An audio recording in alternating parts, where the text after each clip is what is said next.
Role, responsibility and function, जो जिम्मेदारियां उसने अदा करनी होती हैं, जो उसके काम होते हैं, वो क्या होते हैं।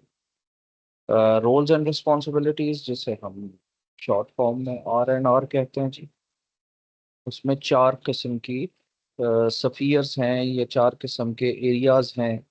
Number one is cash withdrawals and cash handling. The second one is payment through bills और वेंडर पेमेंट्स। दो तरह की जो पेमेंट्स हैं, यानी पेमेंट थ्रू बिल होती है जो गवर्नमेंट एम्प्लॉयज का होता है, और वेंडर पेमेंट्स होती हैं जो other than government servant payments होती हैं। कॉन्ट्रैक्टर को, ठेकेदार को, प्राइवेट बंदे को जो पेमेंट्स होती हैं वो उसे हम वेंडर पेमेंट्स कहते हैं।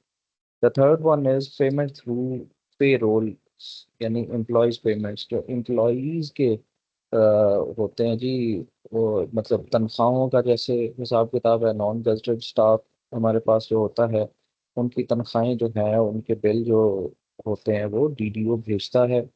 और इसी तरह से जो गजटेड एम्प्लॉयज हैं, उनके मेडिकल रीइंबर्समेंट के क्लेम्स, टीए के क्लेम्स, इस तरह की चीज़ें वो सारी प्रोसेस करता है ड्राइंग एंड डिसबर्सिंग ऑफिसर।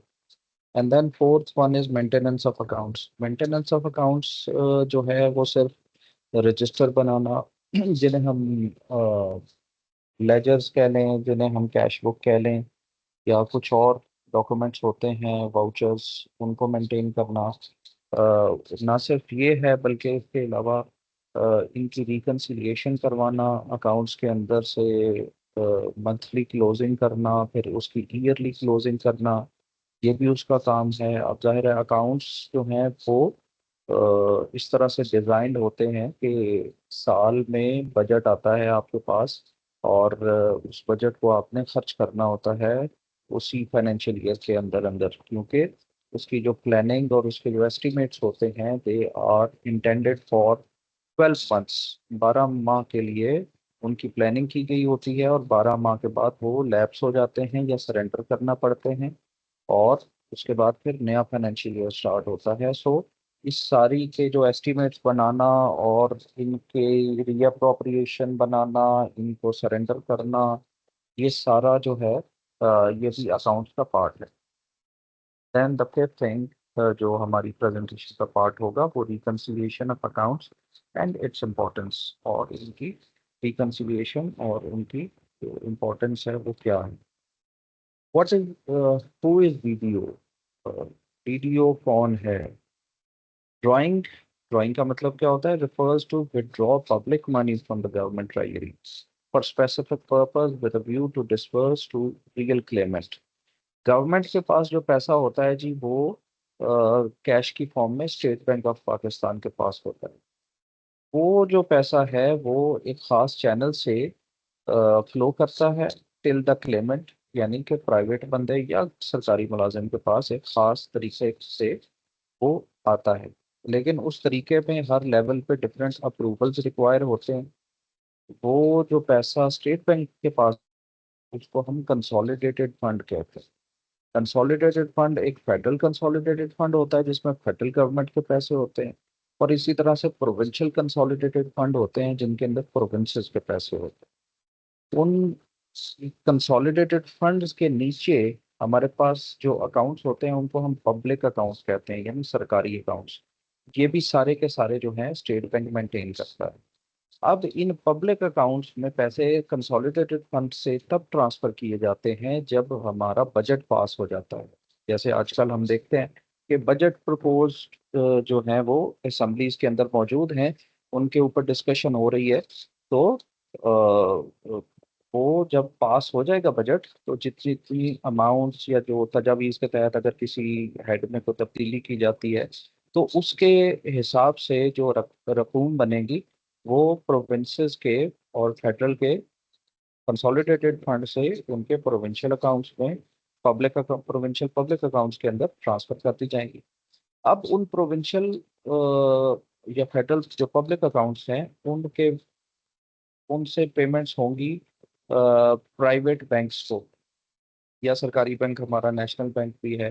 वहाँ पे चूंकि इंडिविजुअल्स के अकाउंट मेंटेन होते हैं, तो पब्लिक अकाउंट्स से पैसे प्राइवेट अकाउंट्स में आएंगे थ्रू सर्टेन डॉक्यूमेंटेशन, थ्रू जब चेक बन जाता है, या जैसे हमारा क्रॉस चेक आता है और हम बैंक को प्रेजेंट करते हैं, बैंक जो है वो क्लेम करेगा स्टेट बैंक से, स्टेट बैंक उस पब्लिक अकाउंट में चेक करेगा और अपनी डॉक्यूमेंटेशन चेक करेगा कि क्या डिपार्टमेंट ने इंटीमेट किया है स्टेट बैंक को कि यस ये पेमेंट हम करने जा रहे हैं।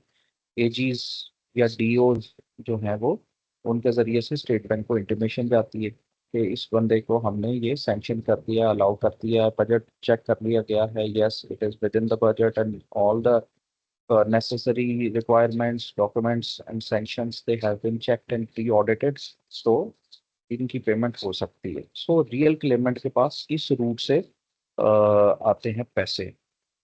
इस सारे को ड्राइंग कहते हैं कि पैसे ड्रॉ करना, गवर्नमेंट ट्रेजरी से, गवर्नमेंट के खजाने से पैसे निकालना। और इस सब में जो की रोल प्ले करता है वो डीडीओ प्ले करता है। डिसबर्सिंग, अब उसके बाद डिसबर्स करने पैसे। Disbursing refers to distribute public money to the valid claimant as a consideration to services provided by him so far। अब जो भी क्लेम है उसके अगेंस्ट पेमेंट होनी है, क्लेम गवर्नमेंट सर्वेंट का है या प्राइवेट का है, वेंडर पेमेंट है या एम्प्लॉय पेमेंट है, उसको तकसीम करना। पहले तो जो भी डॉक्यूमेंट उसको मिला है, चेक की शक्ल में मिला है या कैश की शक्ल में पैसे मिले हैं, उसको अपने रिकॉर्ड में मेंटेन करना कि इतनी अमाउंट मिली है। एंड देन उसके बाद एम्प्लॉय को या वेंडर को पेमेंट करना और उनसे एक्नॉलेजमेंट लेना, यानी कि रिसीविंग लेना कि yes you have been given this document in the form of cheque और कैश, और आप यहाँ पे साइन कर दें।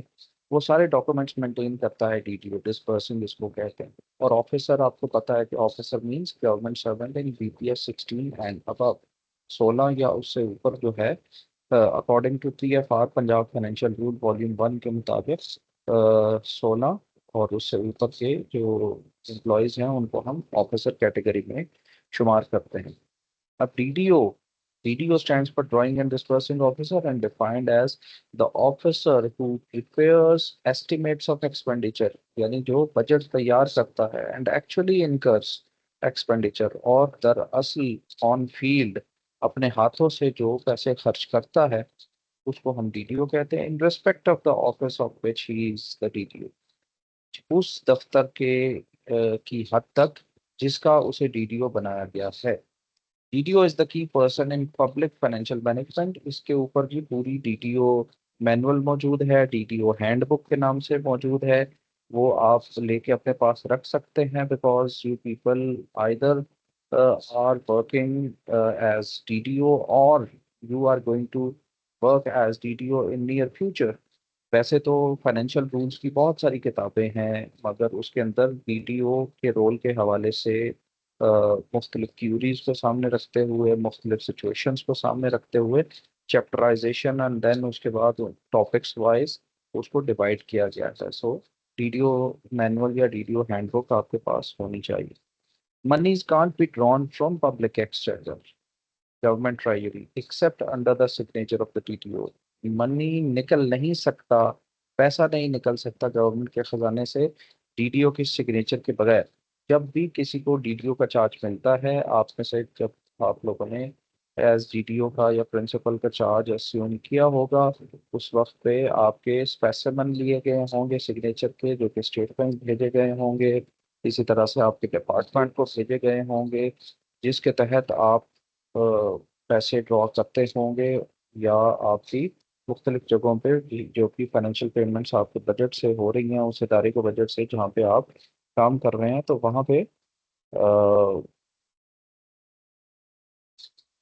अ, ये आपके सिग्नेचर्स ही चलते हैं। Each head of the department and office, irrespective of his pay scale, is DDO।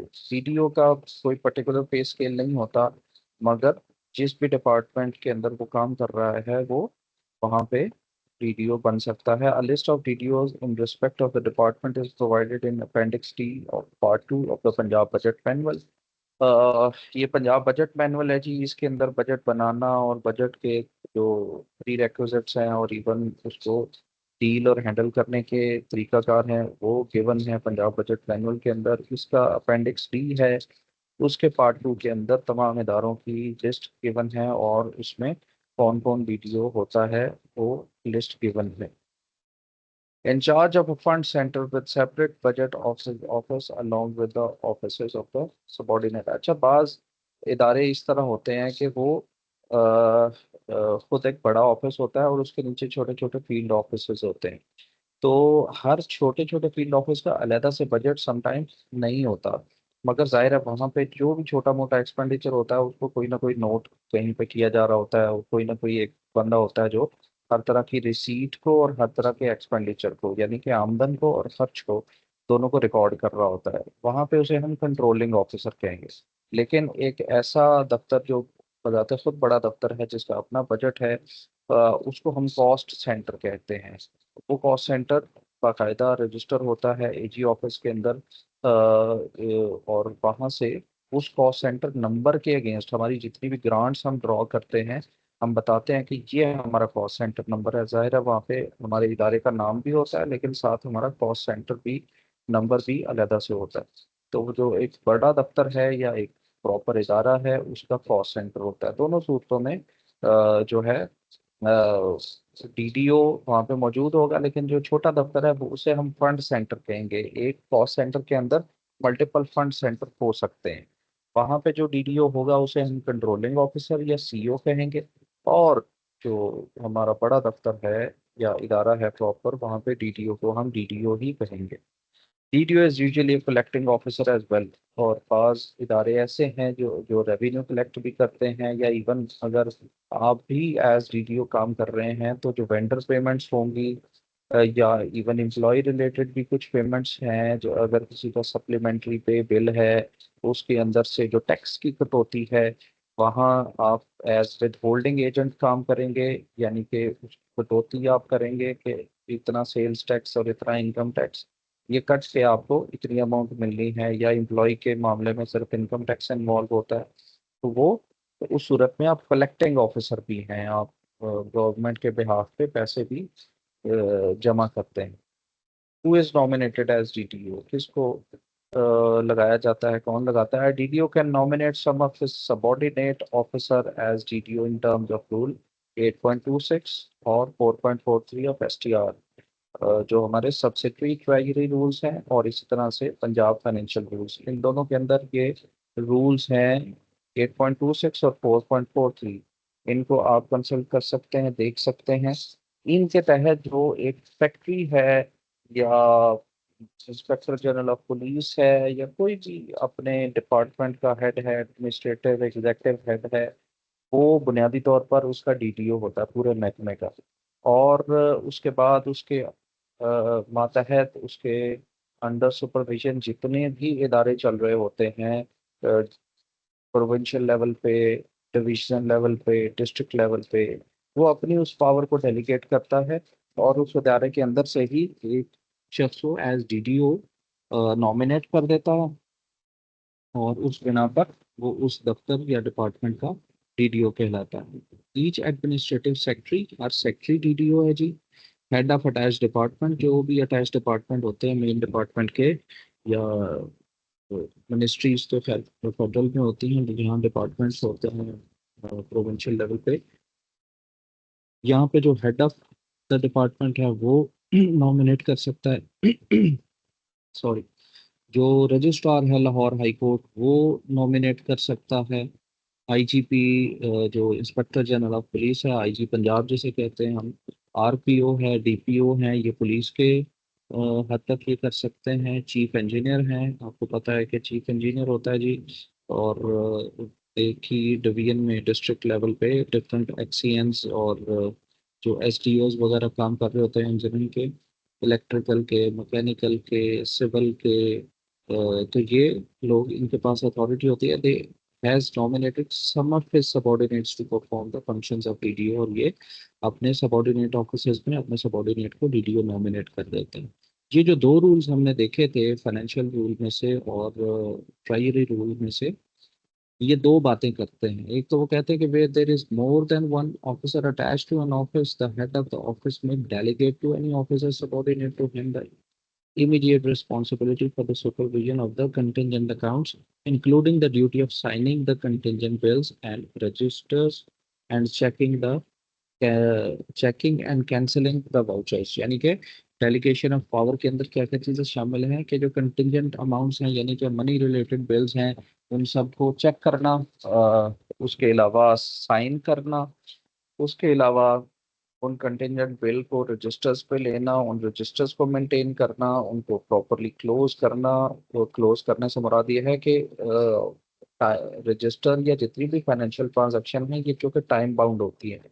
Monthly हम जितनी ट्रांजैक्शंस करते हैं एक मंथ के बाद हम उसके नीचे लाइन लगा देते हैं और उस मंथ की एक्सपेंडिचर और उस मंथ की जो इनकम है वहाँ की हद तक हम उसको स्टॉप कर देते हैं। अगरचे उसमें एरर्स हों, अगरचे उसमें गलतियाँ हों, वैसे अपने तौर से हम चेक कर लेते हैं। इवन देन अगर बाद में भी ज़रूरत पड़े, एनुअल क्लोजिंग के टाइम पे भी ज़रूरत पड़े, तो हम दोबारा से चेक करके देख सकते हैं कि किस महीने में हमसे गलती हुई है। तो इस ये जो महीने के आखिर पे हम लाइन लगाते हैं या साल के आखिर पे हम ईयरली अकाउंट्स को क्लोज करते हैं, सो ये इट इज़ कॉल्ड के अकाउंट क्लोज करना।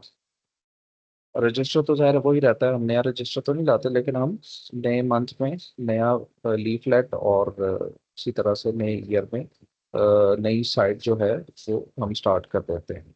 And checking and cancelling the vouchers, और बाज़ औक़ात जो वाउचर्स होते हैं उनको कैंसिल करना पड़ता है, वो भी डीडीओ करता है, अपने इनिशियल्स के साथ करता है, और चेकिंग भी वही करता है।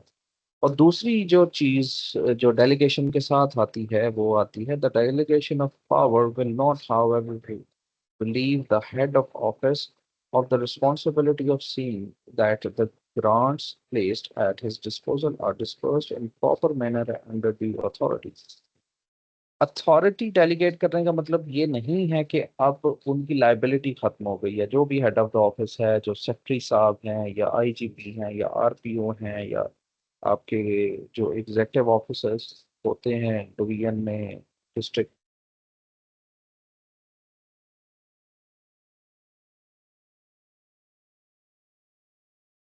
में, आपको सुपरवाइज करना है और चेक कर सकते हैं किसी भी टाइम पे कि आप अकाउंट्स प्रॉपरली मेंटेन कर रहे हैं नहीं कर रहे, डिसबर्समेंट जो है या ड्राइंग है अकॉर्डिंग टू द बजट हो रही है, जो डॉक्यूमेंट्स जा रहे हैं उनके साथ सारे प्री रिक्विजिट्स पूरे किए जा रहे हैं। सो किसी भी टाइम जाहिर है कल को कोई भी अगर प्रॉब्लम होता है तो वो भी रिस्पॉन्सिबल होंगे कि जी आपने कब चेक किया, कितने कितने अरसे बाद चेक किया, एंड ऑल दैट।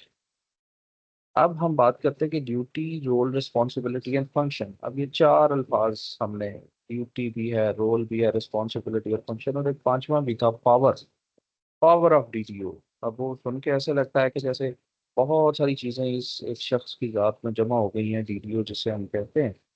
तो हम देखते हैं कि इन अल्फाज में कुछ फ़र्क भी है या ये एक ही चीज़ है ये। Number one is duty. Duty is the obligatory task, conduct, work, or service that emerge out of an individual's position, occupation or role। जो भी किसी पर एक बाइंडिंग है उसकी नौकरी के दौरान, उसकी मुलाजमत के दौरान, उसको कोई काम असाइन कर दिया गया है, उस पर एक ऑब्लिगेशन आ गई है, उस उसकी नौकरी का एक तकाजा है कि उसको एक सीनियर ने एक काम दे दिया है, तो वो उसकी ड्यूटी बन गई है। लेकिन ड्यूटी बेसिकली फिजिकल ड्यूटी के मानों में ज़्यादा ली जाती है। जैसे एक शख्स है, एक चौकीदार है, अब वो जो चौकीदार है वहाँ पे क्या करता है कि वो खड़ा रहता है दिन के वक्त में या रात के वक्त में, वो अपनी ड्यूटी सर अंजाम देता है। वो आते जाते लोगों से पूछता है जी आप कौन हैं, आप किधर से आ रहे हैं, कहाँ जा रहे हैं, किससे मिलना है, क्या काम है, एंड ऑल दैट, उसको ये ड्यूटी दे दी गई है। ऑर्गेनाइजेशन के अंदर, इदारे के अंदर क्या पॉलिसी चल रही है, क्या प्रॉब्लम्स चल रहे हैं, क्या नए प्रोजेक्ट्स होने वाले हैं, उसका उससे कोई लेना देना नहीं है। उसका स्कोप जो है या उसकी जो लिमिट है वो अपने काम के बारे में उसकी हद तक है कि मेरी ड्यूटी 8 बजे शुरू होगी, 2 बजे खत्म हो जाएगी, अल्लाह अल्लाह खैर सल्ला। मैं उससे पहले का उसके बाद का मैं जिम्मेदार और जवाबदार नहीं हूँ। तो ड्यूटी दरअसल इन मानों में आती है कि ऑर्गेनाइजेशन क्या कर रही है ओवरऑल। जैसे एक सेक्रेटरी बैठा है, ओवरऑल सोच रहा है, फ्यूचरिस्टिक प्लान बना रहा है, तो लेकिन एक उसी इदारे के अंदर काम करने वाला एक क्लर्क है, उसका काम नहीं है कि वो ये देखे कि अच्छा एजुकेशन की क्वालिटी बड़ी डाउन चल रही है, और अभी नए प्रोग्राम्स क्या चल रहे हैं या प्रोजेक्ट्स क्या चल रहे हैं, या अच्छा वो जापान के अंदर जो एजुकेशन मॉडल है वो क्या क्या इनोवेशन लेके आ रहे हैं। इस काम के लिए एक और लेवल पे फंक्शंस हो रहे हैं, वो अब उनकी ड्यूटी और है, इनकी ड्यूटी और है। अब रिस्पॉन्सिबिलिटी, ड्यूटी के साथ रिस्पॉन्सिबिलिटी आ जाती है। Responsibilities are the specific tasks, duty is a moral and legal commitment to something और someone, where as responsibility is a condition of being responsible.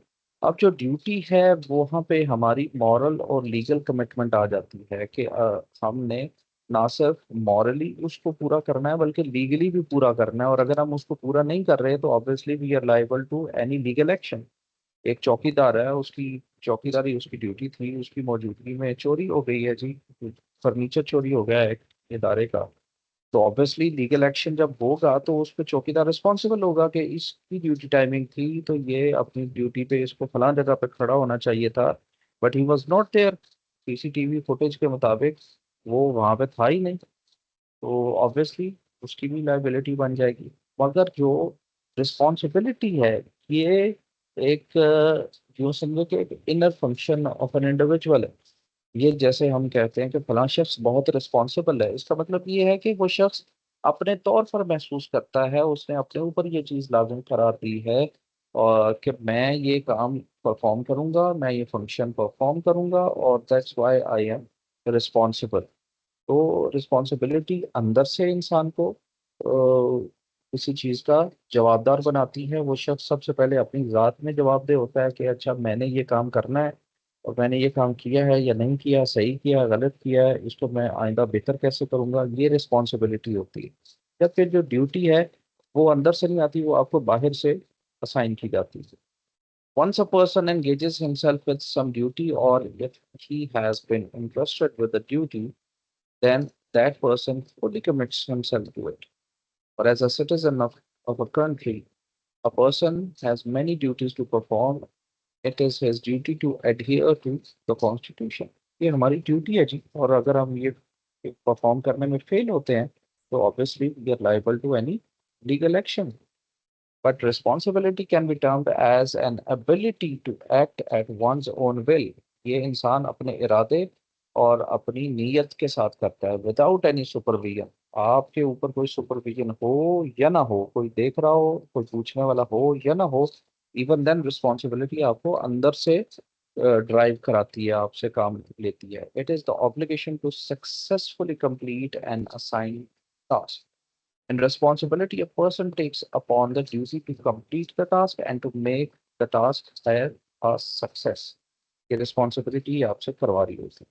It is the duty of the DDO to abide by the relevant rules, perform his duties, task in a responsible way। यानी कि उसकी duty तो है ही है, वहां पे वो fail होता है तो वो liable to face any legal action भी है, लेकिन उसके साथ साथ उसकी रिस्पॉन्सिबिलिटीज भी हैं, यानी वो चीज़ें जो उसने अपने ओन पे करनी है, उससे कभी महीने बाद, 2 महीने बाद या साल साल किसी की इंस्पेक्शन ना भी हो, फिर भी उसने अकाउंट्स को मेंटेन करना है। उसने रिस्पॉन्सिबिलिटी निभाते हुए हर आने वाले फाइनेंशियल डॉक्यूमेंट्स या इंस्ट्रूमेंट्स जो हैं उनको प्रॉपरली अपने चार्ज पे लेना है, और उसको ड्रॉ करवाना या डिस्पर्स करना, इन बोथ वेज उसने अपनी रिस्पॉन्सिबिलिटी को पूरा करना। In responsibility a person is solely responsible for the entire task, जिसको हम ड्यूटी कहते हैं, एंड इट्स आउटकम, और उसके नतीजे का भी वो जिम्मेदार होता है। ड्यूटी में नतीजे के आप जिम्मेदार नहीं होते, आप अपना फंक्शन, अपनी लिमिट परफॉर्म करते हैं एंड घर चले जाते हैं। लेकिन रिस्पॉन्सिबिलिटी जब होती है, so you keep on thinking, you keep, मतलब आप घर जाके भी जो है वो सोचते रहते हैं, उसको बेहतर करते रहते हैं, ये रिस्पॉन्सिबिलिटी होती है। अब छोटे लेवल के मुलाजिम देखें कि वो जैसे ही छुट्टी का टाइम होता है वो अपने घर चले जाते हैं, वो कोई सेकंड जॉब कर रहा होता है, कोई घूम फिर रहा होता है, कोई अपनी मर्जी का, अपने इंटरेस्ट का कोई और काम कर रहा होता है।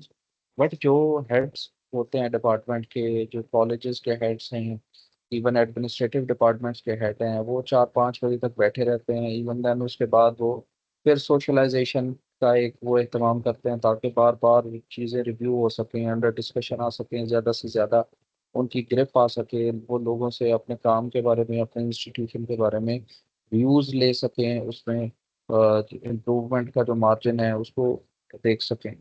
ही takes the ownership of the entire task, वो उस जिम्मेदारी को महसूस करते हुए उसकी ऑनरशिप लेते हैं। And then role.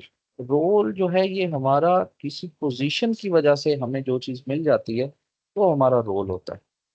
Role is the position a team member assumes or is assigned the part that each person plays in the organization। ये जो हमारी ऑर्गेनाइजेशन है जिसका भी हम पार्ट होते हैं उसमें ज़्यादा टीम वर्क होता है। इंडिविजुअली तो हम काम नहीं कर रहे होते। उसमें ज़ाहिर है पूरी जो एक चेन होती है उस चेन के अंदर हम अपना रोल प्ले कर रहे होते हैं और बाकी लोग जो हैं वो अपना रोल प्ले कर रहे होते हैं। तो उस रोल के अंदर अब बाकी एक चीज बन के हमारे पास आती है और हमने अपनी इनपुट उसके अंदर ऐड करके उसको एक बेल्ट की तरह उसको फॉरवर्ड कर देना होता है। तो ये इसको हम रोल कहते हैं। एंड फंक्शन, फंक्शन अब जब ओवरऑल पूरी टीम काम करती है तो वो एक फंक्शन परफॉर्म कर रही होती है, एक खास जो है इवेंट को सक्सेसफुल बनाने के लिए, एक खास स्कीम को, एक खास पॉलिसी को इम्प्लीमेंट करने के लिए इसको हम फंक्शन कहते हैं। Function the kind of action or activity relevant to a person, thing or institution, the purpose for which something is designed or exists.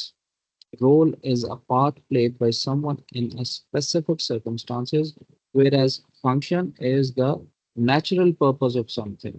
Role जो है ये एक खास सिचुएशन में या एक खास ओहदे की वजह से या एक खास रुतबे की वजह से या एक खास जो है किसी रिश्ते की वजह से ये आपको रोल, ये जनरली मैं बात कर रहा हूँ, ये आपका बन जाता है रोल। लेकिन ज़रूरी नहीं है कि आप उसको रिस्पॉन्सिबिलिटी के साथ पूरा कर रहे हैं, you are dutiful. It doesn't mean बस आप वो हैं। अगर आप को एक बना दिया गया है कि सदर पाकिस्तान आप बन गए हैं तो आपका रोल अब बन गया है। आप उसके बाद ऐवान सदर में बैठे रहें या आप सारा दिन बाहर फिरते रहें या आप मुलाकातें करते रहें, that depends on you, but you are playing the role. उसके it has nothing to do with the responsibility or anything like that. और जो फंक्शन है, फंक्शन है नेचुरल पर्पस ऑफ समथिंग कि यानी वो एक जो कोलैबोरेटिव एफर्ट है, एक टीम वर्क है, उसके नतीजे में जो कुछ हमें नज़र आ रहा होता है वो उसे हम फंक्शन कहते हैं। तो हमारा जो डीडीओ है वो ड्यूटी भी परफॉर्म कर रहा है, वो रोल भी परफॉर्म कर रहा है, वो रिस्पॉन्सिबिलिटी भी परफॉर्म कर रहा है, वो फंक्शन भी परफॉर्म कर रहा है।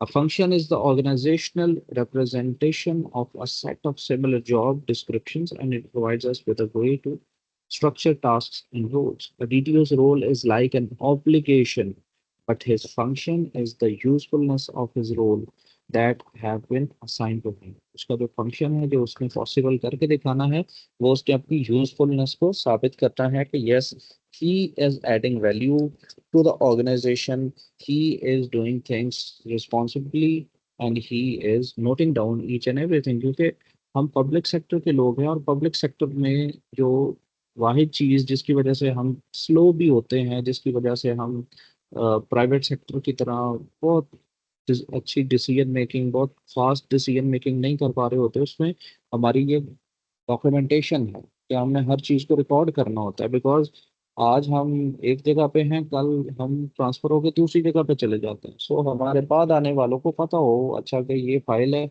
इसमें ऑर्गेनाइजेशन में पहले ये हो रहा था, यहाँ पे ये नोटिंग हुई हुई है जी, ये डॉक्यूमेंट्स मौजूद हैं, हम यहाँ खड़े हैं बजट के हवाले से, अब हम ये कर सकते हैं वो कर सकते हैं। और यही चीज़ आपको भी फेस करना पड़ती है जब आप नई जगह पे जाते हैं। आप वहाँ पे जाके अगर प्रॉपरली डॉक्यूमेंट्स ही मेंटेन नहीं है कि भाई इस साल का बजट कितना आया था, हमने कितना खर्च कर लिया, कितना रह गया है, तो हमें नहीं समझ आएगी कि हम उसका क्या कर सकते हैं जो पड़ा हुआ बजट है और प्रायोरिटीज क्या हैं।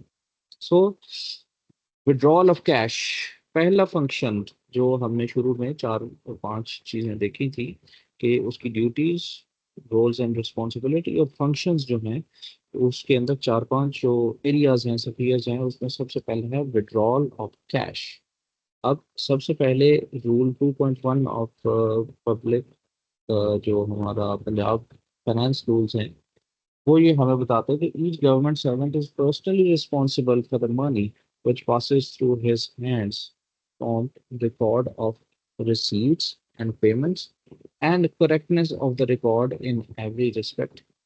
हर गवर्नमेंट सर्वेंट जो है वो रिस्पॉन्सिबल है पर्सनली, जो भी उसके हाथ से बिल प्रोसेस होगा वो जहाँ पे भी सिग्नेचर करेगा, जहाँ पे भी अपने पर्टिकुलर्स को वो मेंशन करेगा, उसके लिए वो पर्सनली रिस्पॉन्सिबल हो जाएगा कि अगर उसके अंदर गलत पेमेंट्स हैं, एलिमेंट्स ऑफ फ्रॉड है, एक्सेस पेमेंट्स हैं, कुछ भी हैं, उसके लिए वो कल को ऑडिट आता है या एजी ऑफिस में या डीओ ऑफिस के अंदर उसका प्री ऑडिट होता है, तो वहाँ कुछ गलती सामने आती है, बिल रिटर्न हो जाता है या उसकी डिडक्शन हो जाती है, तो उसके लिए वो रिस्पॉन्सिबल होगा। फिर उसकी record of receipt and payment के, उसने जो पेमेंट की है या उसने कोई चीज़ रिसीव की है उसका रिकॉर्ड रखना, उसके लिए वो रिस्पॉन्सिबल होगा। और करेक्टनेस ऑफ द रिकॉर्ड, कि यानी अगर आपको एक छोटा मोटा काम भी मिला है कॉलेज के अंदर या किसी और इदारे के अंदर या किसी और ड्यूटी को परफॉर्म करते हुए, जैसे इलेक्शन की ड्यूटी आ गई, कोई और ड्यूटीज आ गई, तो उसके अंदर जो कुछ हमें मिल रहा है उस चीज को फिजिकली चेक करना और डॉक्यूमेंट की करेक्टनेस को चेक करना, ये हमारी पर्सनल रिस्पॉन्सिबिलिटी। जब हमने उसको अपने चार्ज पे ले लिया, जब हमने उसको अपने तौर पे ऑडिट कर लिया, एग्जामिन कर लिया कि अच्छा हमें ये चीज़ दी जा रही है और डॉक्यूमेंट कह रहा है कि ये चीज़ आपको इतनी इतनी दी जा रही है, और जब आपने उसे रिसीविंग पे साइन कर दिए तो आपने तस्लीम कर लिया। बाद में अगर आपने देखा कि नहीं ये तो 10 डब्बे मिले हैं, यहाँ पे तो 25 डब्बे लिखे हुए थे, फलां चीज़ तो इतनी नहीं है, फलां चीज़ में तो ये है वो है, तो उसके लिए फिर आप पर्सनली रिस्पॉन्सिबल हैं, क्योंकि आपने तो एक दफ़ा कंफर्म कर दिया कि आपने पर्सनली वेरीफाई कर लिया, चीज़ों को चेक कर लिया। अब यही चीज़ कैश के मामले में होगी। रूल 2.1 और 2.14 और 2.33 जो हैं पंजाब फाइनेंशियल रूल्स में, वो हमें ये बताते हैं कि no cash withdrawals from government exchequer until required for immediate disbursement. Cash payments के ऊपर जिस तरह से आपको पता है कि कैश पेमेंट्स उस तरह से नहीं होती, बहुत ज़रूरी केसेस में, नागुज़ीर सूरत हाल में, जहाँ पे इनएविटेबल हो वहाँ पे कैश पेमेंट्स की जाती हैं। और नॉर्मली क्रॉस चेक के ज़रिए से वेंडर पेमेंट्स की जाती हैं। इसी तरह से जो एम्प्लॉई पेमेंट्स हैं वो अब आहिस्ता आहिस्ता डीसीएस के थ्रू, यानी डायरेक्ट क्रेडिट सिस्टम के थ्रू गवर्नमेंट एम्प्लॉयज़ की उनके बैंक अकाउंट्स में आ जाती हैं। सो फिर भी जो कैश पेमेंट्स हो रही हैं, जो इमीडिएट डिसबर्समेंट जिनका होना है, किसी भी शक्ल में वो हमारे पास कैश आता है, तो उसमें एक तो नो कैश विड्रॉल होना चाहिए कि बिल्कुल कैश आप नहीं कर रहे अनटिल जो है रिक्वायर्ड फॉर इमीडिएट डिसबर्समेंट, सिर्फ इसके अलावा it is not allowed. Then immediate redeposit of cash not likely to be disbursed, यानी कि अगर आपके पास एक्सेस कैश मौजूद है तो फिर उसको इमीडिएटली आपने रीडिपॉजिट करना है, उसको वापस जमा करवाना है। या फाइनेंशियल ईयर एंड होने जा रहा है, तो आपको पता है कि अब 2 महीने बाद फाइनेंशियल ईयर जो है वो एंड हो जाएगा, तो आपके पास जो ऐसा कैश जिसके बारे में आप समझते हैं कि ये यूटिलाइज नहीं होगा, तो the moment you realise that thing आपको वापस जमा कराना पड़ेगा। लेकिन इस बात को आप बाद में जस्टिफाई नहीं कर सकते कि जी मेरा मेरा ख्याल था जी यूज हो जाएगा इसलिए मैं 30 जून तक मैंने उसको रखा है। आपने असेस करना है उसको, मंथली क्लोजिंग के ऊपर आपने देखना है, अपने प्रीवियस पैटर्न को देखना है। यानी कि पिछले महीनों को आपने देखते जाना कि हर महीने ऑन एवरेज हम कितना कैश जो है वो ड्रॉ करा रहे हैं या कितना एक्सपेंस हो रहा है, और पिछले साल और उससे पिछले साल जो था इस किस किस महीने में कितना कितना कैश हुआ। सो इन असेसमेंट के जरिए से आप अपनी रियलाइजेशन डेवलप कर सकते हैं कि यस, आप एंटिसिपेट कर सकते हैं कि यस, ये अब इस महीने में इतना खर्चा होता है, इस महीने में ऐसे होता है। Immediate and transparent accounting of cash withdrawal, maintenance of cash book. इस मकसद के लिए हम क्या करते हैं कि एक रजिस्टर मेंटेन करते हैं जिसे हम कैश बुक कहते हैं। उस कैश बुक के ऊपर हम जो है जो भी कैश हमारे पास आता है और जो भी कैश हम खर्च करते हैं उसको प्रॉपरली हम अकाउंट उसका बनाते हैं और मंथ एंड के ऊपर हम उसको क्लोज करते हैं। Safe custody of public money in hand, undisbursed amounts, यानी कि जो अनडिस्बर्स्ड होंगी वो आपकी कस्टडी में रहनी चाहिए, सेफ कस्टडी में होनी चाहिए। किसी भी सूरत हाल में उनके गुम होने का, उनके चोरी होने का, वो तमाम की तमाम रिस्पॉन्सिबिलिटी जो है वो डीडीओ पर आती है। इसलिए उसकी सेफ कस्टडी होनी चाहिए जी। उसको जी मैंने तो ये अपने टेबल की ये तीसरी दराज में रखा था, या ये अलमारी जिसकी वो नाइब कासिद के पास भी चाबी है, अकाउंट क्लर्क के पास भी चाबी है जी, उस अलमारी में वो जी फलां खाने में इतने पैसे रखे थे, वो गवर्नमेंट के वो कैश थे। तो इट इज़ नॉट एक्सेप्टेबल। उसको प्रॉपरली सेफ रखना अपनी अंडर सुपरविजन ये डीडीओ की रिस्पॉन्सिबिलिटी है। परमानेंट एडवांस में be kept in bank account approved by FT in the name of DDO plus को सिग्नेटरी। अच्छा, बाज इदारे ऐसे होते हैं, उनमें कुछ वर्क्स ऐसे होते हैं कि वहाँ अचानक कैश की ज़रूरत पड़ती है, अचानक ही। तो वो they can not wait for कि अब वो बिल क्लेम करेंगे अपने बजट से, और वो फिर महीने 2 महीने के बाद वो उनके बिल पास होते हुए वो पैसे उनको मिलेंगे। जैसे हमारी ये इमरजेंसी सर्विसेज हैं, 1112 है, डिजास्टर मैनेजमेंट अथॉरिटीज हैं, ये आपको मालूम है कि साल में अचानक मौसम के एतबार से अचानक कहीं सैलाब आ जाता है, जलजिला आ जाता है कहीं से भी, so they have to act accordingly. So कुछ इदारों में उसके लिए हम परमानेंट एडवांस रख देते हैं। अब होता यह है कि वो एक खास अमाउंट होती है कि वो 10 लाख हो सकते हैं, 20 लाख हो सकते हैं, 30 लाख हो सकते हैं। मैंने अपने ज़ाती एक्सपीरियंस में 3 मिलियन तक की अमाउंट जो है वो देख रखी है कि एक जगह पे एक दफ्तर में मेंटेन हो रही है, मैंने उसका ऑडिट भी किया। सो वो जो परमानेंट एडवांस होता है उसमें से आप फौरी तौर पे खर्च कर लेते हैं। जब आप खर्च कर लेते हैं फिर आप उसका परमानेंट एडवांस की रिकूपमेंट का बिल बनाते हैं, कि जो आपने पहले जो खर्च किया है उसके सारे डॉक्यूमेंट्स आप बाद में बनाते हैं, और फिर आप उनको सबमिट करते हैं।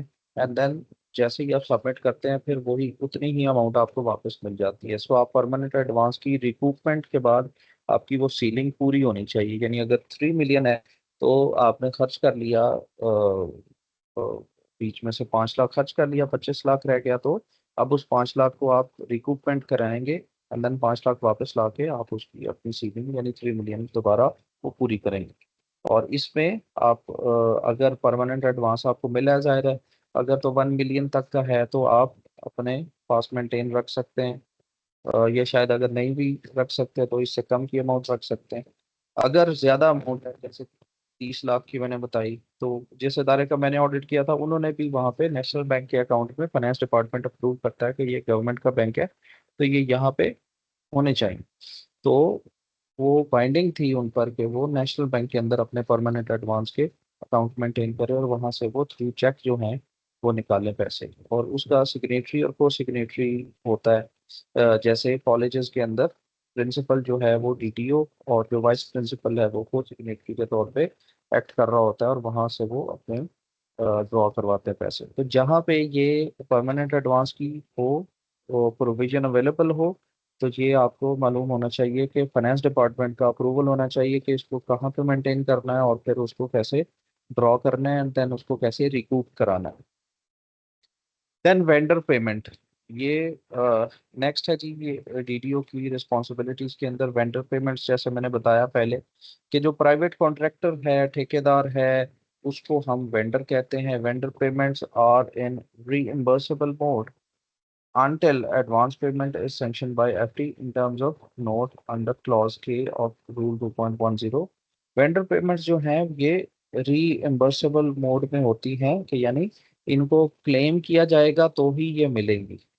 ऐसे नहीं हो सकता कि वो एक दफ़ा कोई पैसा लगा ले और उसके बाद जो है वो आप बल्कि आप अपने इदारे की तरफ से पैसा लगा लें और फिर आपके के रीइंबर्समेंट हम जो है वो करते हैं। एडवांस पेमेंट जो है वो सिर्फ सैंक्शन कर सकता है जी फाइनेंस डिपार्टमेंट, जो कि नॉर्मली नहीं की जाती। बहुत हाई लेवल का कोई प्रोग्राम या मंसूबा हो, तो जो चीफ मिनिस्टर की तरफ से या हायर लॉर्ड की तरफ से कहा गया हो कि ये प्रोजेक्ट फौरी तौर पर कंप्लीट किया जाए, तो उसमें एडवांस पेमेंट हो सकती है। अदरवाइज नॉर्मली गवर्नमेंट डिपार्टमेंट्स के अंदर एडवांस पेमेंट नहीं होती वेंडर को। फाइनेंस डिपार्टमेंट में sanction advance for spending and recovery from object head, ये तीन तरह के जी ऑब्जेक्ट हेड होते हैं जहाँ से हमारी वेंडर को पेमेंट्स जारी होती हैं। ये आपने देखे होंगे, ये हम जो बिल या क्लेम्स भेजते हैं डीओ ऑफिस में या एजी ऑफिस में, वहाँ पे इनको ऑब्जेक्ट हेड का जो एक खाना होता है उसमें हम फिल करते हैं। A03 यानी ऑपरेटिंग एक्सपेंसेस, ऑर्गेनाइजेशन को चलाने के लिए जो अखराजात दरकार होते हैं वो ऑपरेटिंग एक्सपेंसेस होते हैं। इसी तरह से A09 जो है वो फिजिकल एसेट्स होते हैं, जिसमें हमारे पास बिल्डिंग आ जाती है, जो हमारा फर्नीचर है, इसके अलावा बाकी जो चीज़ें जो फिजिकली मौजूद हैं हमारे सामने वो हमारा एसेट होती हैं। एंड देन A13 हमारा ऑब्जेक्ट हेड होता है, जिसके अंदर से हम रिपेयर और maintenance either of furniture, either of building, either of any plant and machinery, जो कोई जनरेटर है, कुछ भी है, वो हम रिपेयर एंड मेंटेनेंस वहाँ से लेते हैं जी। Up to the limit suggested by the administrative department on case to case basis, इसमें हर तरह से लिमिट जो है वो हर डिपार्टमेंट बताएगा। हमारे केस में हायर एजुकेशन डिपार्टमेंट जो है वो हमें बताएगा कि किस तरह के हेड में से आप कितना जो है वो सेंक्शन कर सकते हैं। फिर vendor payment is evidence based. एक ये एविडेंस बेस्ड होगी, इसमें पूरी आपको डॉक्यूमेंटेशन रिक्वायर्ड होगी। प्रोक्योरमेंट की नीड जो अराइज हुई है, या जो भी सर्विस आपने हासिल की है या कोई गुड्स प्रोक्योर किए हैं, उन सब की नीड से लेके उनके sanction, approval, procurement procedures, multiple bids, tender जो भी है, इवन के बाज़ात बोली लगती है जहाँ पे ऑक्शन होती है, वो भी हर चीज़ का प्रॉपरली डॉक्यूमेंट करना। इवन के जो कॉन्ट्रैक्टर्स नहीं क्वालिफाई कर सके उनसे भी साइन करवाने के जिनकी प्रोसीजर आपके सामने हुआ है एज विटनेस, इनकी भी वो एविडेंस कलेक्ट करना, ये भी डीडीओ की रिस्पॉन्सिबिलिटी है। Payments shall be made after. अब ये उसके प्री रेक्विजिट्स तीन तरह की चीजें हैं जी, जिनमें आपने करना है। Goods have been supplied as per specification and quantities in accordance with the agreement. जो भी आपने ठेकेदार से, प्रोवाइडर से, सप्लायर से जो चीजें ली हैं, उनको चेक करना कि एज पर स्पेसिफिकेशन है, जो रिक्वायरमेंट आपने दी थी वो उसके मुताबिक है जो टेंडर में आपने दिया था या जिस चीज़ की कोटेशंस आपने ली थी। और फिर कोटेशन के ऊपर जो स्पेसिफिकेशन लिखी है, चाहे वो फर्नीचर की हैं, चाहे वो कंप्यूटर की हैं, चाहे वो किसी भी चीज़ की हैं, उस एक एक चीज़ को चेक करना वो आपकी रिस्पॉन्सिबिलिटी ये है। और उसकी क्वांटिटी को चेक करना कि यस, अगर 500 कुर्सी आपने ली है या 200 डेस्क लिए हैं, तो उस एक एक को चेक करना कि यस इतनी क्वांटिटी ही है, तो ये डीडीओ की रिस्पॉन्सिबिलिटी है। Services have been provided in accordance with the agreement. अब गुड्स, गुड्स तो फिजिकल चीज को कहते हैं। अब कुछ चीजें ऐसी होती हैं जो सर्विसेज में आ जाती हैं, जैसे रिपेयर एंड मेंटेनेंस है, तो उसमें वो कोई चीज़ हमें प्रोवाइड नहीं कर रहे होते, लेकिन हमारी ख़राब चीज़ को ठीक कर रहे हैं। जैसे कोई जनरेटर ख़राब हो गया इदारे का, तो वो हमने रिपेयर के लिए बुलाया बंदा, उन्होंने 2 दिन लगा के उसको ठीक किया है। एंड देन उन्होंने फिजिकली तो हमें कुछ भी डिलीवर नहीं किया, बट उन्होंने अपनी सर्विसेज जो हमें प्रोवाइड की हैं उसके वो चार्जेस लेंगे।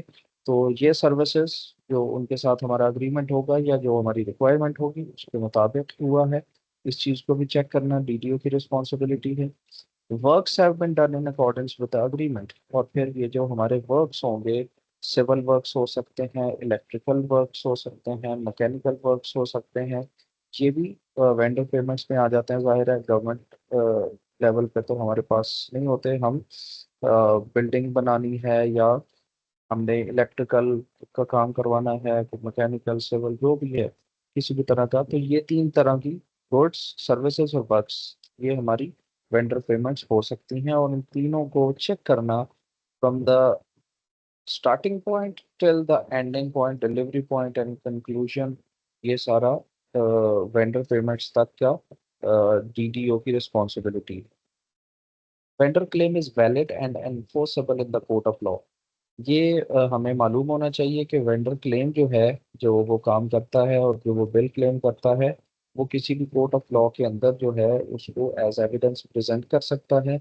और अगर बाद में हमने शुरू में उसको कुछ और डिमांड दी, बाद में हमने उसको चेंज किया, या उसने हमें वो चीज़ सप्लाई नहीं की, या स्पेसिफिकेशन या क्वांटिटी में फ़र्क आ गया, तो उस वजह से आपके पास you should have a document, you should have a proof evidence कि जी हमने ये चीज़ मांगी थी, इस बंदे ने हमें ये चीज़ प्रोवाइड नहीं की, या हमें इस क्वांटिटी में प्रोवाइड नहीं की।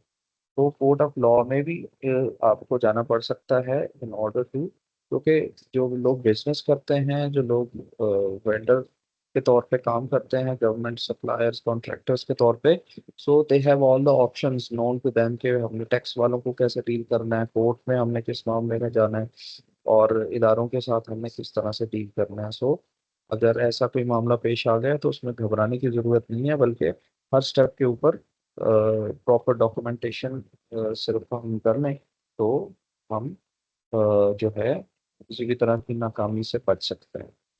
Every public servant should exercise the same vigilance in respect of expenditure from public money as a person of ordinary prudence would exercise care in respect of expenditure from his own money. The expenditure should not be prima facie more than the occasion demands. ये एक बड़ा मशहूर जुमला जी, अंग्रेज ने हर finance की जितनी किताबें हैं, शायद ही कोई किताब ऐसी हो जिसके अंदर ये जुमला ना हो। ये हर पब्लिक सर्वेंट ने ये साबित भी करना है कि मैंने सरकारी पैसे को इस तरह खर्च किया है जिस तरह एक आम जो मिडोकर बंदा है, ऑर्डिनरी प्रूडेंस का बंदा है, आम सतह का शख्स है, वो अपने पैसे के मामले में, अपने जाती पैसे के मामले में हिसाब किताब रखता है, उसमें विजिलेंस रखता है, उसमें तवज्जो के साथ होशियारी के साथ काम लेता है, एक एक रुपए का हिसाब सोचता है, देखता है, बकाया गिनता है, अपनी जेब से पैसे दो दो दफा निकाल के गिनता है कि अच्छा मैं घर से कितने लेके आया। तो आपने, ये रूल है कि ये आपने पब्लिक का पैसा इस तरह से उसको उसके ऊपर चेक एंड बैलेंस रखना है। और दूसरी बात कि expenditure should not B prima facie more than the occasion demands. और आपने जो पैसा खर्च किया है, ऐसा नहीं होना चाहिए कि अगर एक काम जो है वो 10,000 में हो सकता है तो वह आप 20,000 में कर रहे हो या 15,000 में कर रहे हो। तो आपने इकोनॉमी को भी साबित करना है कि यस आपने गवर्नमेंट को बचत दी है। कल को खुदा न खास्ता कोई मामला कहीं पे खराब होता है, ऑडिट होता है, तो उसमें यूज जो है वेस्टफुल एक्सपेंडिचर हम उसे कहते हैं कि ये इदारे ने उसको वेस्टफुली जो है वो खर्च किया है, उसको जाया किया है, ये इससे कम पे भी ये काम कर सकते थे। Then ji, no incurrence of expenditure unless it is sanctioned by the authority।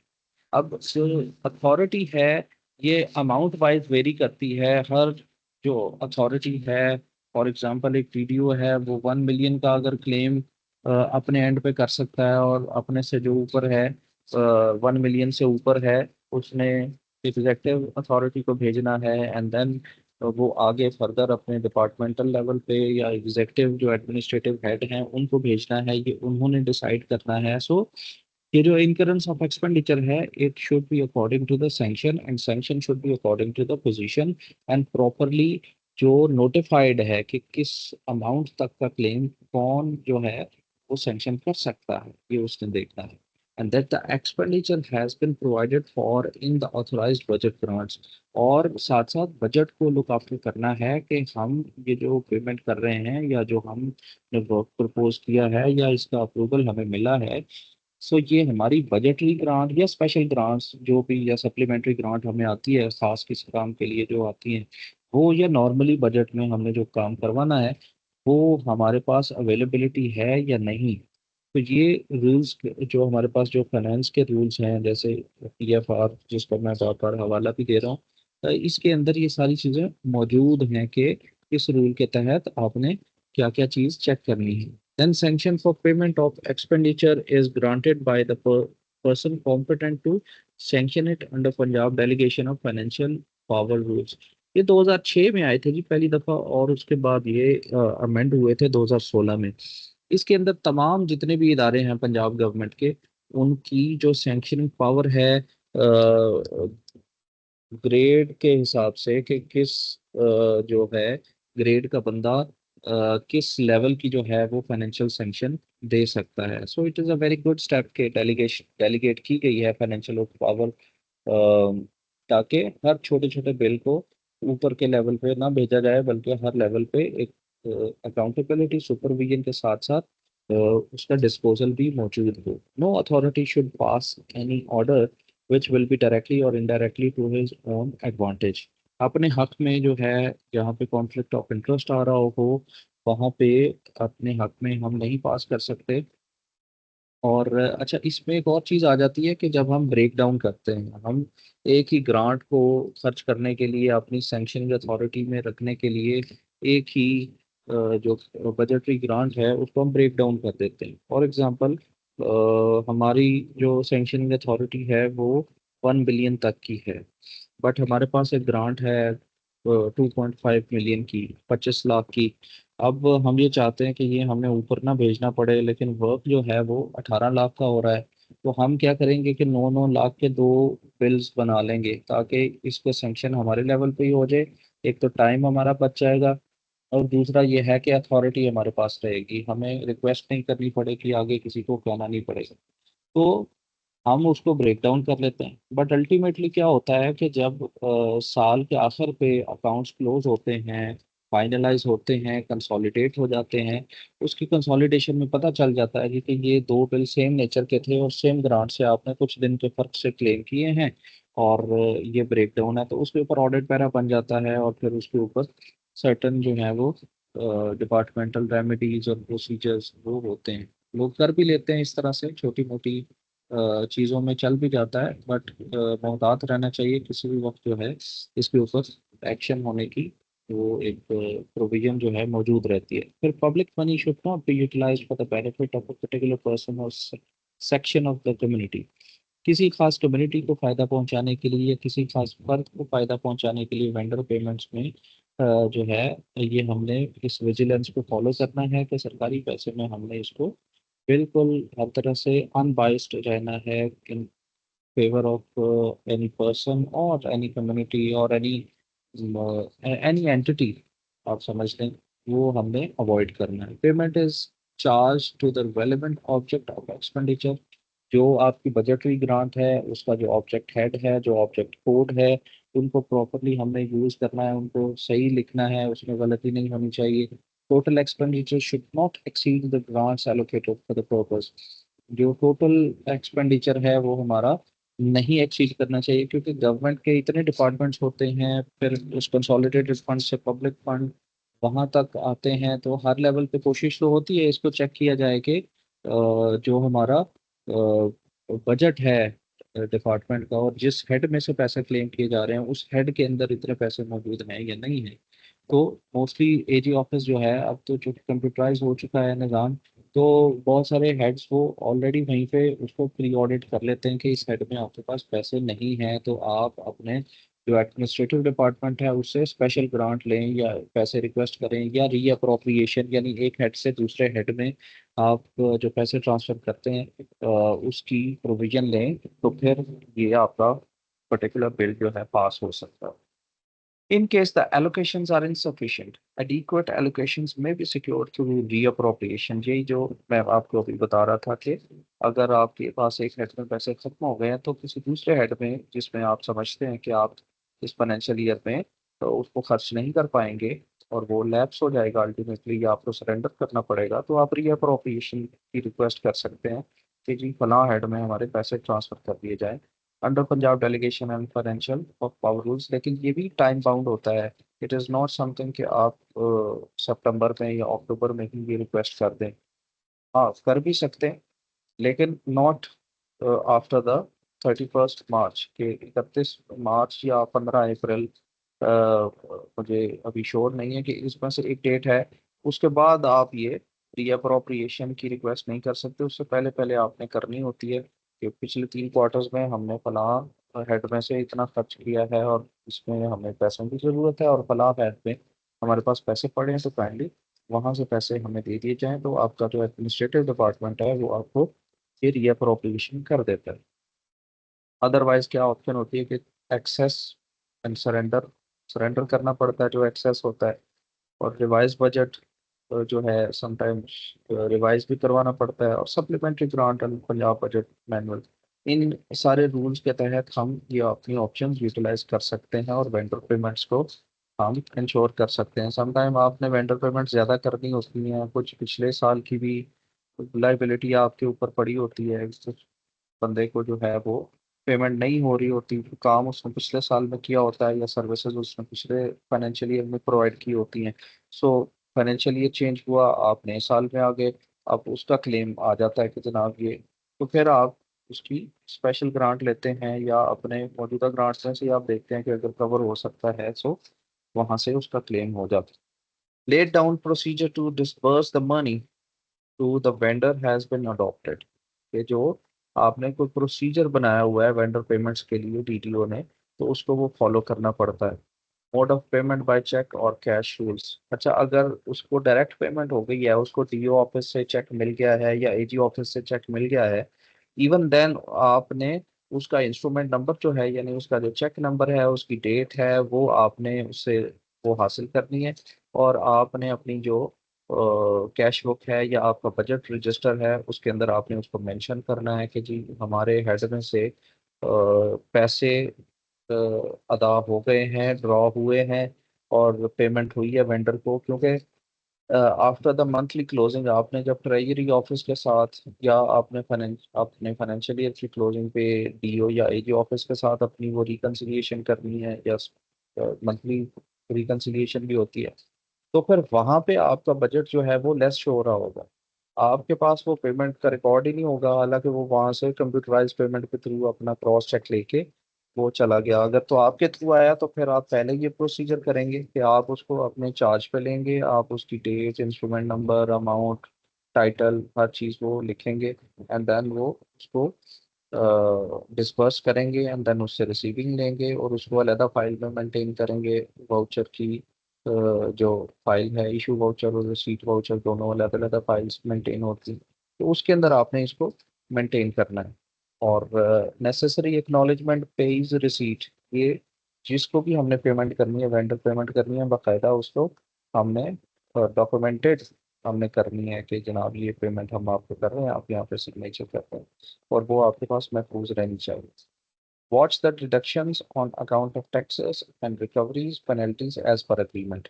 हाँ, आपने उससे जो अग्रीमेंट किया है उसके अंदर अगर कोई पेनल्टी आपने रखी है कि अगर आप ये इतने टाइम में पूरा नहीं करेंगे तो फिर आपको कुछ पेमेंट इस हिसाब से होगी। आप पर इनकम टैक्स और सेल्स टैक्स और फलां टैक्स जो है वो लागू होता है, तो आपने ये जमा करवाना है। उसकी डिडक्शन जो है उसका भी वो सारा हिसाब किताब जो है वो आपके पास होना चाहिए।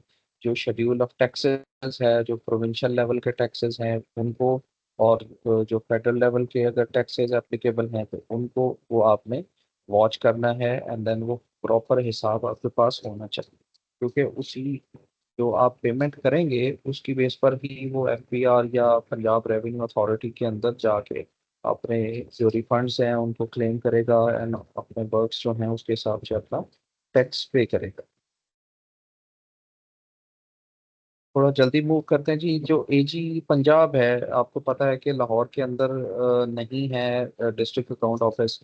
एजी पंजाब जो है वही एक्ट करता है as district account officer of Lahore. जो हमारी अ, लाहौर की टेरिटरी है। इस तरह से बाकी डिस्ट्रिक्ट्स के अंदर तो सब जगहों पे डीओ ऑफिसर्स मौजूद हैं। ये वो क्या करता है, जो भी होगा office shall then issue a cross check in favor of drawing and disbursing officer। वो डीडीओ के नाम पे क्रॉस चेक इशू करेगा, who will collect it either personally or through his authorized agent। वो अपने डीडीओ खुद रिसीव करेगा या अपना अथॉरिटी लेटर देगा किसी अपने कुलीग को, जूनियर को, कि ये बंदा मेरे बिहाफ पे रिसीव कर रहा है। ये it is the proper way जिसके ज़रिए से वेंडर पेमेंट होती है।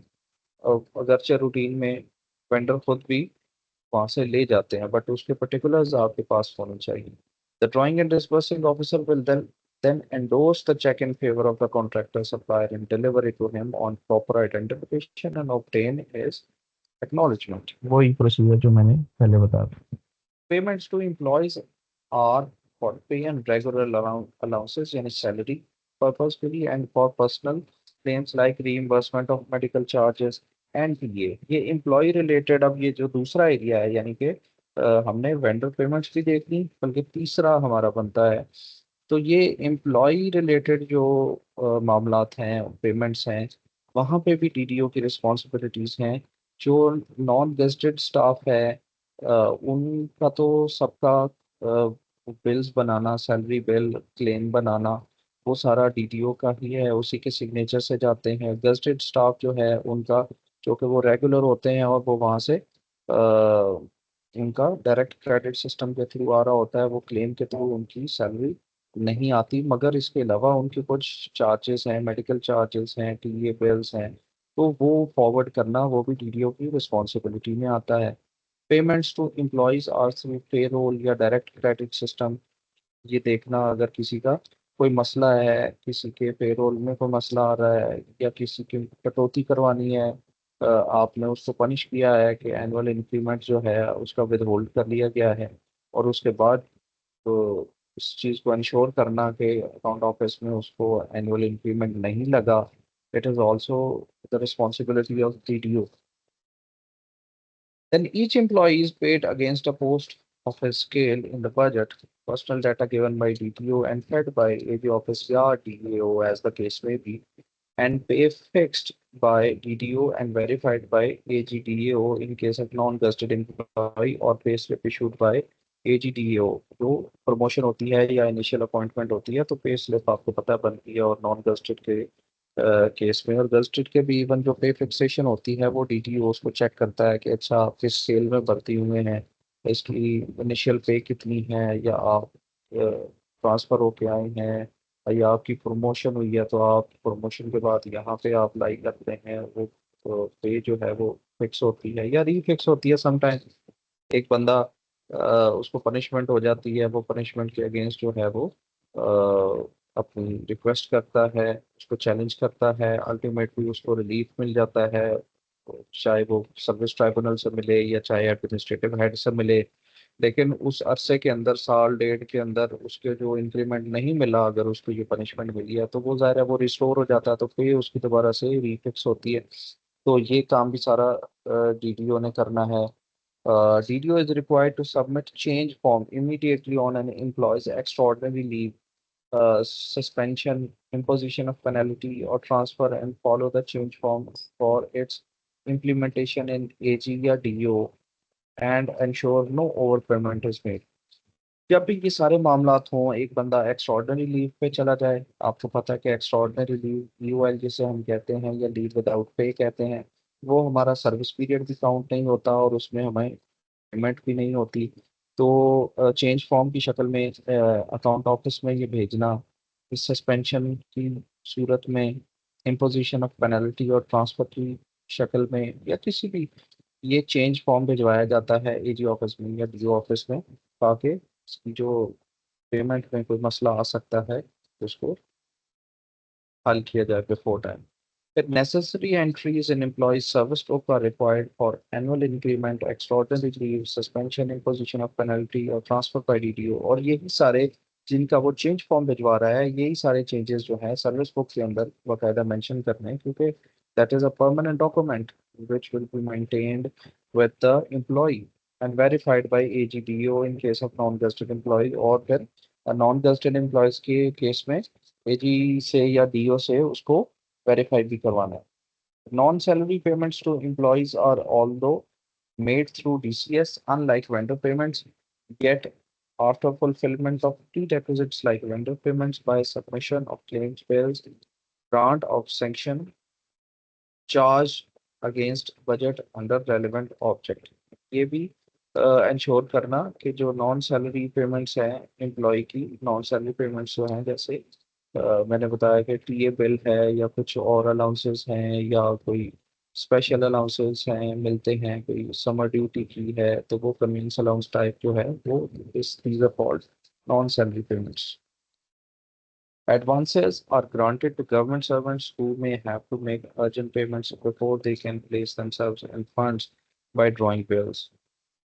और ये जो एडवांस पेमेंट्स हैं, जैसे मैंने शुरू में बताया था कि एडवांस पेमेंट जो है वो अलाउ होती है एडमिनिस्ट्रेटिव हेड की तरफ से, और समटाइम जो है वो कुछ एडवांसेस एम्प्लॉय के रिलेटेड होते हैं।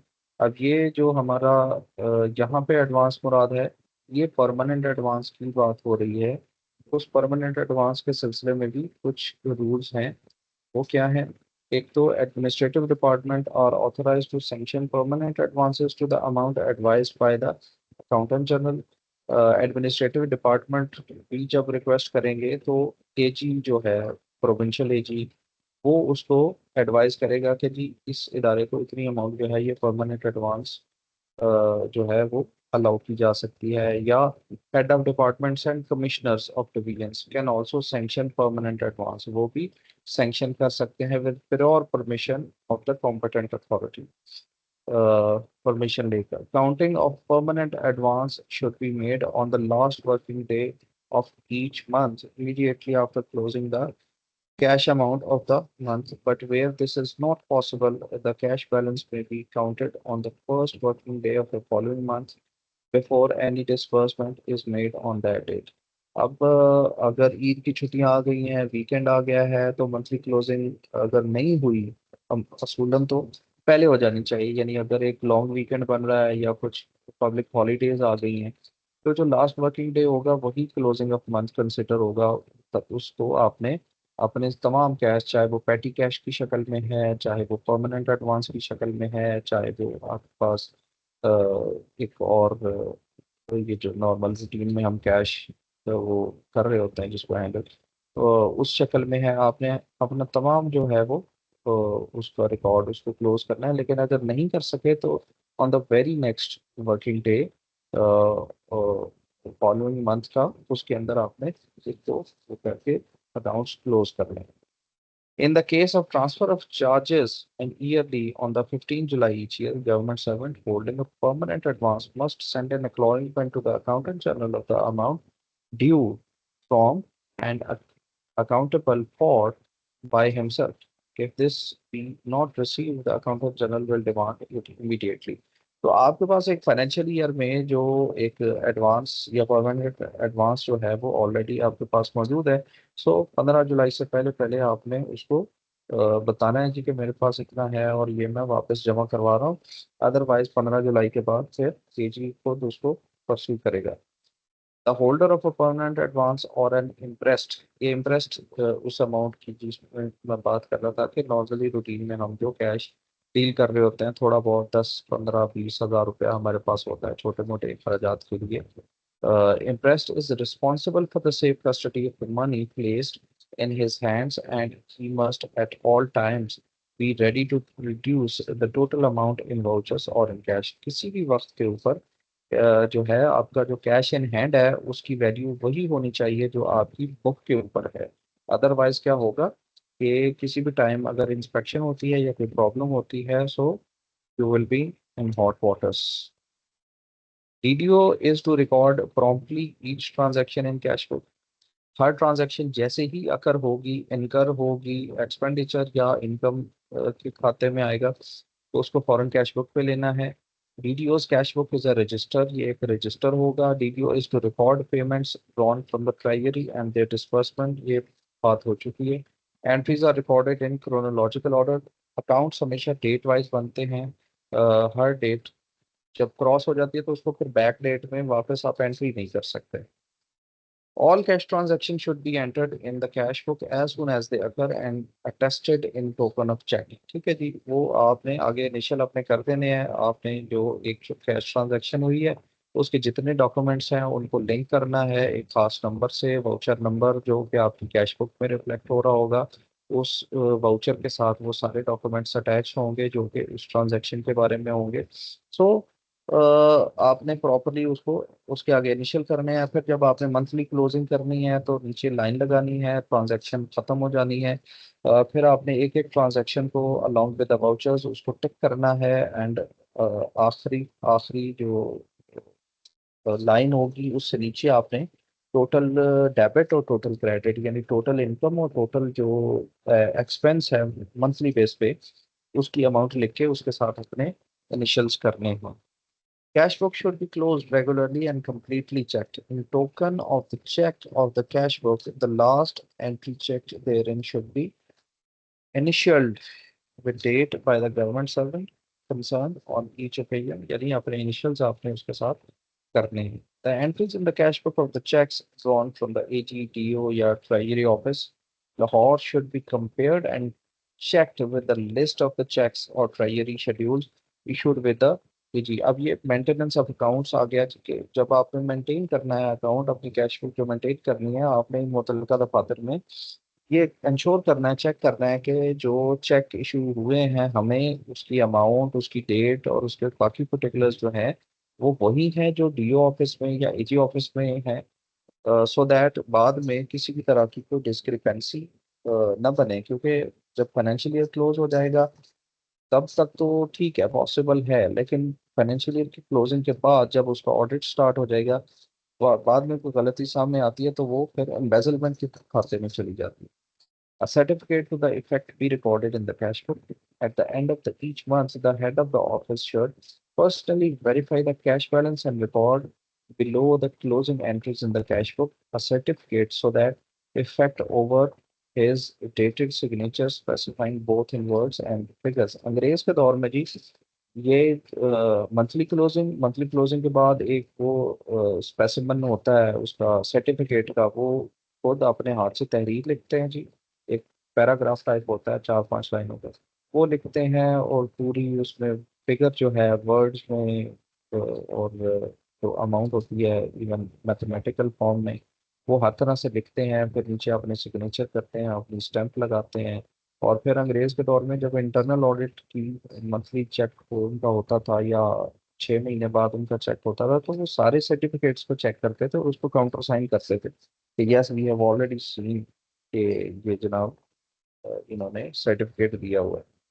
In the case of payments into Treasury, the DTO should compare the Treasury officer receipts on the challans with the entry in the cash book before। अब आपके पास जो रिसीट आई है या आपके डिपार्टमेंट के पास जो रिसीट आई है या ट्रेजरी ऑफिस में आपके नाम पे आई है, तो वहां से ये चेक करना कि वो आपकी कैश बुक में वो क्रेडिट हुआ है, वो रिसीट जो है चाहे आपके थ्रू आई है चाहे किसी भी सोर्स से आई है, वो आपके पास आपने रिकनसाइल करनी है ट्रेजरी ऑफिस के साथ। And when such payments are appreciable, we should obtain from the Treasury a monthly list of payments, which should be compared with the posting in the cash book. When a check is drawn by an officer in favor of sell or order to replenish the cash chest, its amount should at once be entered as a receipt। आपने किसी भी employ के नाम पे लिया है या आपने कैश के तौर पे दी है अमाउंट अपने इदारे के लिए, इंटरेस्ट की अमाउंट आप समझ लें, अगर परमानेंट एडवांस नहीं है तो फिर इंटरेस्ट की फॉर्म में ही फौरन आपने उसको अपनी कैश बुक में एज रिसीट, जो कि आपका लेफ्ट साइड पे आई थिंक होता है, जो debit side sorry credit side आपकी रिसीट होती है राइट साइड पे, उस पे आपने लेना है। This entry must not be delayed until the money has been received after the encashment of the check at treasury। All cash transactions should be entered in the cash book as soon as they occur and attested in token of check।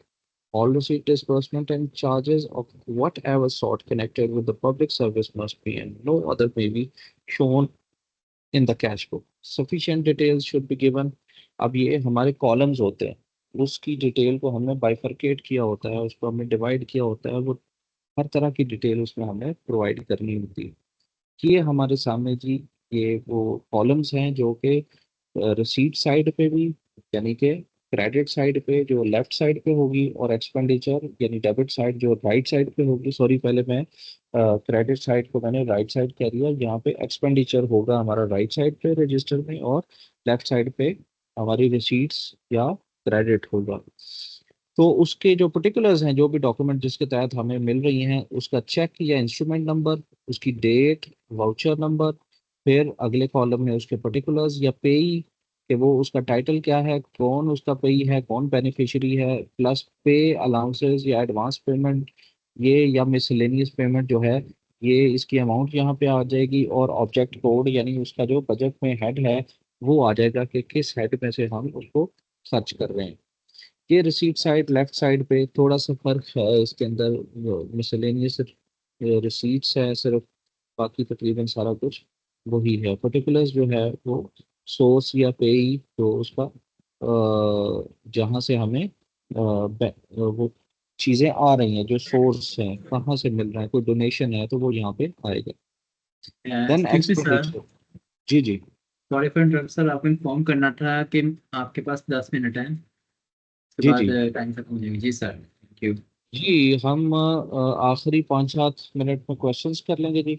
अभी हम इसको and करने जा रहे हैं, आखिरी बस हमारे पास कंक्लूसिव जो है वो स्लाइड्स हैं, ठीक है जी। इसी तरह से ओके सर। एक्सपेंडिचर साइड है, रिसीट और एक्सपेंडिचर, इसमें सिर्फ ये पर्टिकुलर्स वाले सेकंड कॉलम में, और मिसलेनियस रिसीट्स, ये दो चीज़ें हैं। और यहाँ पे पर्टिकुलर्स रेसिपिएंट जो हैं एक्सपेंडिचर के, जिनको आप पेमेंट कर रहे हैं वो कौन है, और मिसलेनियस के साथ एक्सपेंसेस का वर्ड है, तो ये आपने लाजमी देखा होगा register.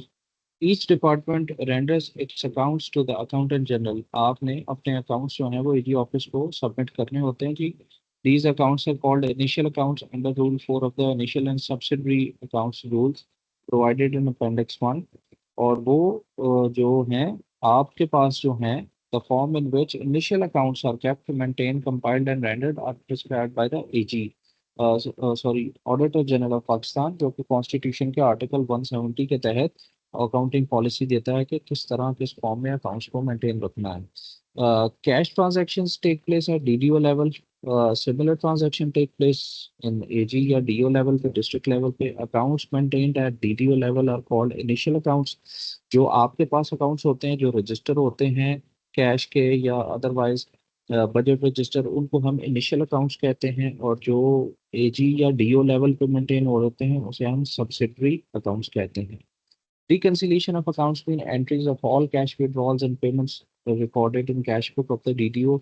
Reconciliation of DDO's accounts with AG या DAO accounts are required under para 13.6 of the budget manual। Budget manual के रूल 13.6 के तहत आपने रिकन्सिलिएशन आप पर लाजमी है। आपने मंथली लेवल के ऊपर डीओ को अपना एक्सपेंडिचर और रिसीट बतानी है, और जो रिकॉर्ड उनके पास है उसमें अगर कोई डिस्क्रिपेंसी आ रही है उसको वेरीफाई करना है कि कोई एंट्री आपके पास नहीं है या कोई एंट्री उनके पास नहीं है, तो उस फर्क को आपने खत्म करना।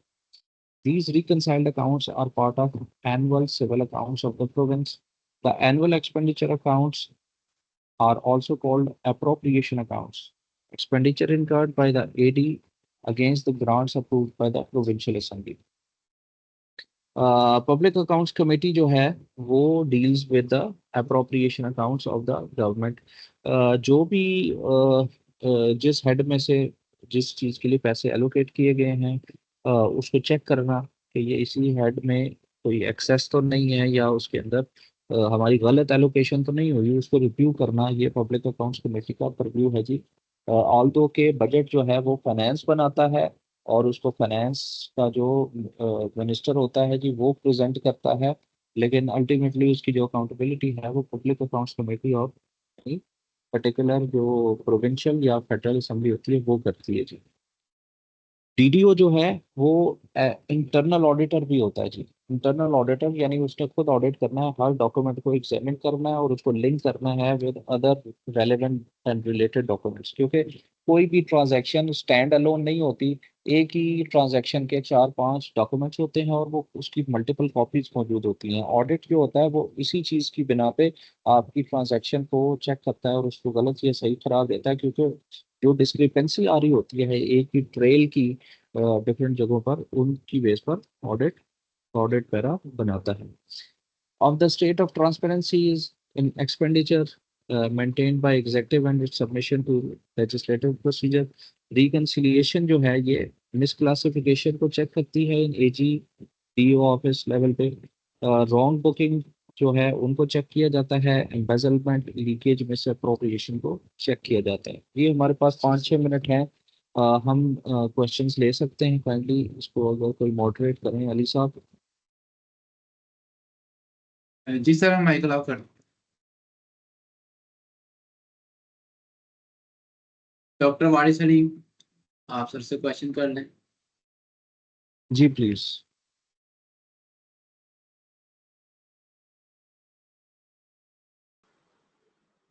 अस्सलाम वालेकुम सर।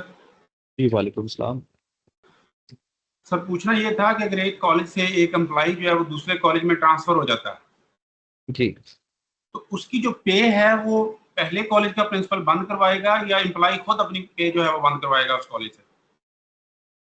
जी, ये बेसिकली जो डीडीओ होता है ना, ये एलपीसी इशू करता है।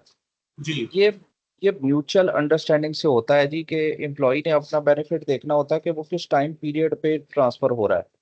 फॉर जी एग्जाम्पल, अगर तो यकम 2 4 5 को वो हो रहा है, तो उसको ये है कि मुझे तो तनख्वाह मिल चुकी है, so I can take the leverage कि मैं अगले जगह पे जाके एलपीसी अपनी टाइमली लेके तो मैं वहां से अपना कर लूंगा। लेकिन अगर 25 26 को वो ट्रांसफर हो रहा है, तो फिर वो यही सोचेगा कि अभी मेरी डॉक्यूमेंट्री वो सारा प्रोसीजर पे टाइम लगेगा, सो व्हाई नॉट कि मैं अभी रिक्वेस्ट कर लूँ प्रिंसिपल साहब से, तो यहाँ से मेरी एलपीसी इशू ना हो, मेरी तनख्वाह आ जाए, तो उसके बाद मेरी एलपीसी इशू कर दी जाए। सर, सो लाहौर में इस ट्रांसफर होती है वो तो फिर जरूरत नहीं ना होती एलपीसी की, वो तो डीडीओ चेंज होना होता है। जी, वो जो आपने क्वेश्चन किया था उसमें आपने लाहौर मेंशन नहीं किया था, मैंने तो जनरली उसको आंसर किया। तो ये बेसिकली इसमें कोई हार्ड एंड फास्ट है भी नहीं। आप एक जिले से दूसरे जिले में भी जाते हैं ना, तो जी वहाँ वहाँ पे ये